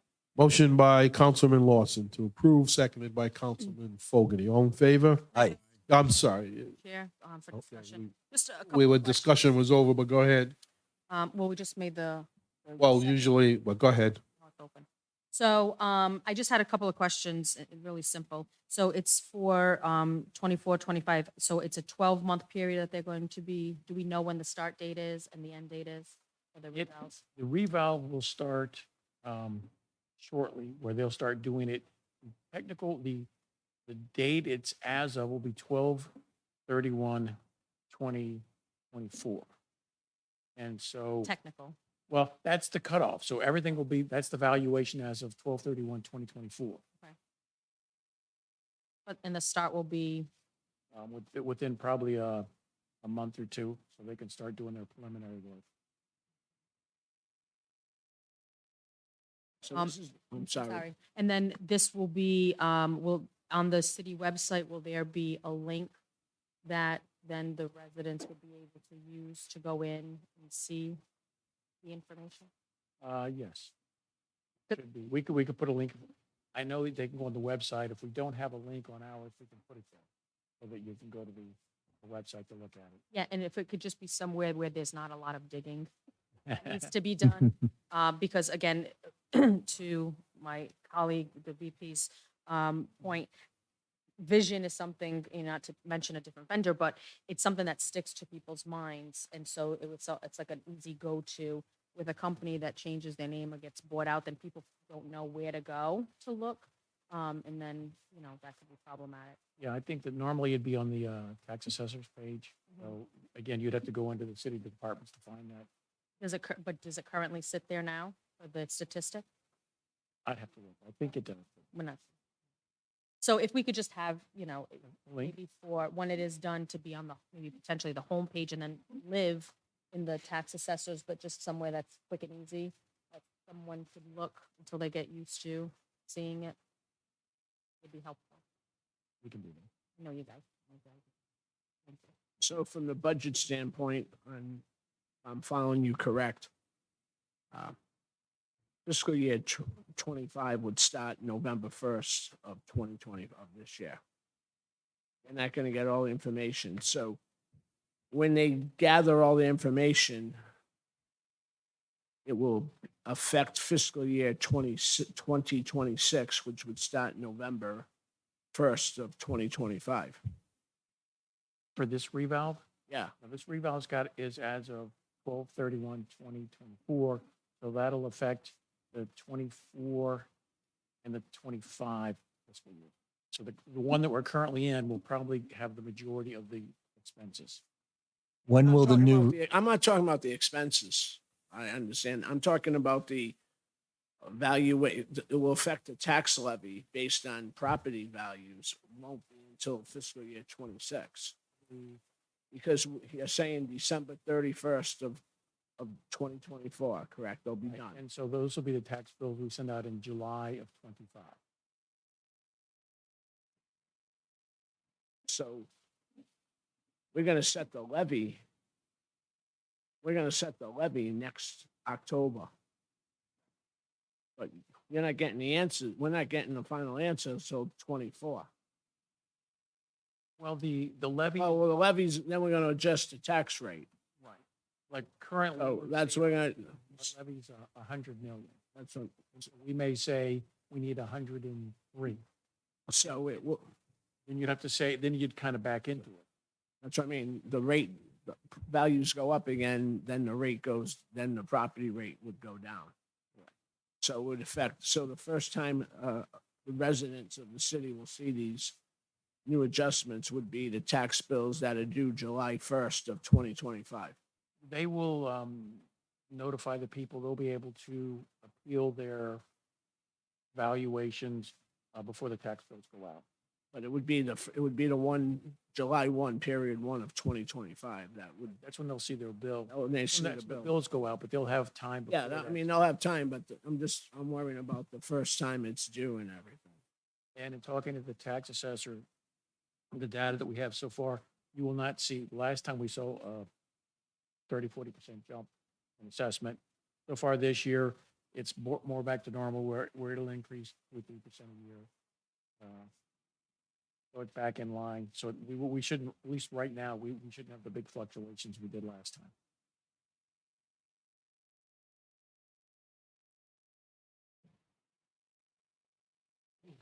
Any other discussion? We've already had the motion in second. Madam Clerk, did you get those? Okay, oh, please, for accuracy, please call the roll. Councilman Fogarty. Councilman Lawson. Aye. Council Vice President Rego. Aye. Councilwoman Sousa. Aye. Council President Rodrick. Aye, passes Thank you. unanimously. Thank you. Thank you, Director. Next item. Resolution authorizing the mayor to replace the debris body on the Department of Public Works Highway Division jetback truck. Sponsor Councilman Lawson. This was part of the capital budget, and make a motion to approve. Second. Motion is made in second. Before we vote, is there any discussion further? All in favor? Aye. Any opposed? The ayes have it. Thank you. Next item. Resolution authorizing the mayor to enter into a proposal for the purchase and installation of field lighting at the Riverside Recreational Field. Sponsor Councilman Lawson. So those of us from Southern EP that grew up at the Riverside Rec know that come the fall when the football and other sports are played, it gets dark at like 4:30. So this will be putting lights on the field, which is good. Right now, the junior townies have to rent lights. So this will go. Dan's been doing a great job. It's not going to affect the neighbors. They're going to be pointed towards the field. And it's just another investment in another one of our parks, which is what we should be doing. So if there's no further questions, I would make a motion to approve. Second. Motion by Councilman Lawson to approve, seconded by Councilman Fogarty. Is there any other discussion? Hearing none, all in favor? Aye. Aye. Any opposed? The ayes have that. Thank you. Next item. Make a motion to adjourn. Motion to adjourn by Councilman Lawson, seconded by Councilwoman Souza. All in favor? Aye. Aye. Ayes have it. Thank you all.